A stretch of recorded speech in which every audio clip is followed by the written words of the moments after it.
तो रस्मन सबसे पहले मेहमानों का परिचय आपसे करा दूं। हमारे साथ है जेपी धनोपिया, ये पिछड़ा वर्ग आयोग के अध्यक्ष हैं, कांग्रेस के वरिष्ठ नेता हैं। स्वागत है धनोपिया जी का। दूसरे मेहमान पंकज चतुर्वेदी, ये बीजेपी के नेता हैं। स्वागत पंकज जी का।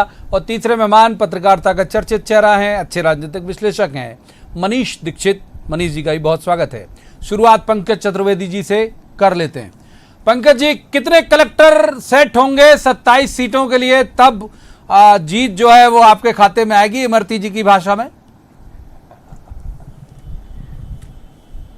प्रवीण जी, अब तो एक तो संख्या बढ़ानी पड़ेगी, 28 करनी पड़ेगी, और कोई कलेक्टर की सेटिंग जैसा विषय लेकिन कई जगह तो एक जिले की दो सीटें हैं ना, माने कलेक्टर तो एक ही सेट करना पड़ेगा 2 सीटों के लिए।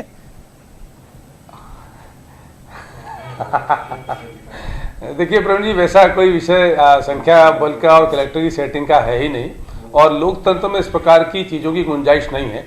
इमरती जी बहुत निष्कपट और निश्चल राजनेता हैं, और इसीलिए लंबे समय से पहले कांग्रेस के चुनाव चिन्ह पर वो चुनाव जीती आई, और आज भारतीय जनता पार्टी पक्ष की ओर से मैदान में, और जनता का स्नेह और आशीर्वाद उनको मिलता है।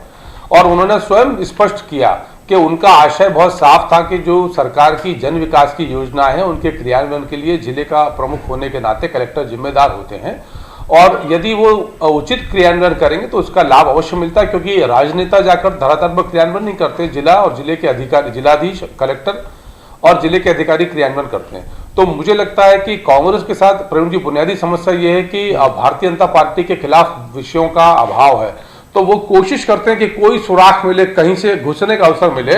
और एक चीज में अभी भी समझ नहीं पाया कि नहीं, आपके नेता तो तंगी होने नहीं दे रहे मुद्दों की, यानी चुनाव आपके कई नेता तो मुद्दों की तंगी होने ही नहीं देते साहब।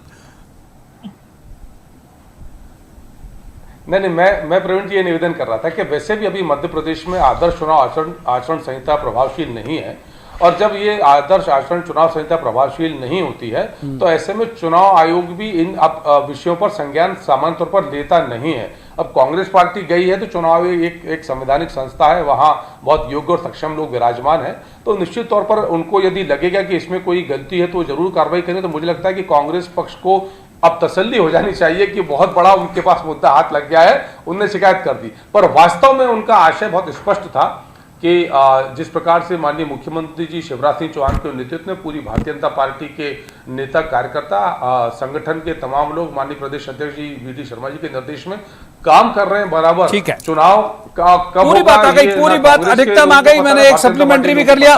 जेपी धनोपिया जी का रुख करूंगा, पंकज जी रोकूंगा, माफ कीजिए आपको। धनोपिया जी बहुत निश्चल निष्कपट राजनेत्री हैं इमरती देवी जी। अब उन्हें कह दिया भाई निष्कपट है और निश्चल हैं, तो बता दिया कि भी कलेक्टर सेट होते हैं तो जीत जाता है, तो अब इसमें इतनी सी बात में कंप्लेंट करने चले गए आप लोग।